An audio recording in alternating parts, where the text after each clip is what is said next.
ఒంటరిగా ఉన్న వృద్ధురాలి మెడల నుంచి 4 తులాల బంగారం చోరీ చేసిన యువకుడిని పోలీసులు అరెస్ట్ చేశారు. రామాయంపేట సీఐ వెంకట్రాజాగౌడ్ తెలిపిన వివరాల ప్రకారం మెదక్ జిల్లా రామాయంపేట మున్సిపాలిటీ పరిధిలోని 6వ వార్డు దోబ్బి గల్లీలో ఈ నెల 12వ తేదీన రాత్రి వేళలో చోరీ జరిగింది. దోబ్బి గల్లీలో నివాసం ఉండే చంద్రపు అనసూయ అనే వృద్ధురాలు ఒంటరిగా ఇంట్లో ఉండగా గుర్తు తెలియని వ్యక్తి ఇంట్లోకి చొరబడి పోస్టాఫీస్ నుంచి వచ్చామంటూ వృద్ధురాలిని మాటల్లో పెట్టి భయభ్రాంతులకు గురి చేశాడు. ఆమె మెడల నుంచి బంగారు గొలుసు చోరీ చేసి పారిపోయాడు. బాధితులు పోలీసులకు ఫిర్యాదు చేయగా విచారణ చేపట్టిన పోలీసులు అదే కాలనీకి చెందిన దొమ్మాట శివకృష్ణపై బంధువులు అనుమానం వ్యక్తం చేశారు. దీంతో శివకృష్ణను అదుపులోకి తీసుకున్న పోలీసులు విచారణ చేపట్టారు. వారి కొత్త ఇంట్లో దాచిన 4 తులాల బంగారం స్వాధీనం చేసుకుని రిమాండ్ తరలించినట్టు సిఐ వెంకట్రాజాగౌడ్ తెలిపారు.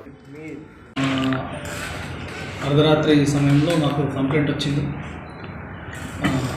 చంద్రపు మల్లారెడ్డి అని ఫిర్యాదుదారు వచ్చి 12వ తారీఖు రోజు సాయంత్రం 5 నుంచి 6 గంటల మధ్యలో ఒక గుర్తు తెలియని వ్యక్తి వాళ్ళ ఇంట్లోకి వచ్చి వాళ్ళ అమ్మ అయినటువంటి చంద్రపు అనసూయను బెదిరించి పోస్ట్ ఆఫీస్ నుంచి వచ్చినాము అని చెప్పేసి ఒక పేపర్ చూపిస్తూ ఆమె నేను మా ఇంట్లో వాళ్ళని పిలుస్తా అని చెప్పేసి లోపలికి వెళ్తుంటే ఆమెను బెదిరించి ఆమె మెడలోంచి 4 తులాల గొలుసు పుస్తలతాడు గొలుసు లాక్కొని పారిపోయాడు గుర్తు తెలియని వ్యక్తి అని చెప్పేసి కాంప్లైంట్ ఇస్తూ ఇచ్చిన తర్వాత వాళ్ళ భార్యని ఎంక్వైరీ చేసినప్పుడు ఆ చుట్టుపక్కల వాళ్ళు ఎంక్వైరీ చేస్తే పలానా శివకృష్ణ దుమ్మాట శివకృష్ణ మీద అనుమానం ఉందని చెప్పడం జరిగింది.